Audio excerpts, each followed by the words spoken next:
தாமதிக்கிறார்கள். நானோவெனில் துதியின் சத்தத்தோடே உமக்கு பலியிடுவேன்.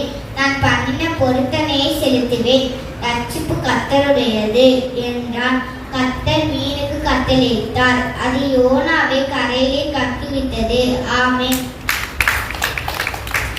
நம்மை சிருஷ்டித்தவரும் நம்மை உண்டாக்கினவரும் நம்மை ஒருபோதும் மறவாதரும் ஆகிய இயேசு கிறிஸ்துவின் நாமத்திற்கு மகிமை உண்டாவதாக. வெளிப்படுத்தின விசேஷம் 22:12 இதோ சீக்கிரமாய் வருகிறேன். அவனவனுடைய கிரியைகளின்படி அவனவனுக்கு நான் அளிக்கும் பலன் என்னோட கூட வருகின்றது என்று சொன்ன நம் தேவன் எங்கள் பாவங்கள் அக்கிரமங்களை எல்லாம் மன்னித்து இந்த மாதம் அரசாங்க தேர்வு எழுதும் மாணவ மாணவியர்களுக்கு நல்ல ஞானமும் ஞாபக சக்தியும் எழுத்து திறமையும் தருபடி இந்த சிறு பிள்ளைகளின் வசனங்களை ஏறினோம்.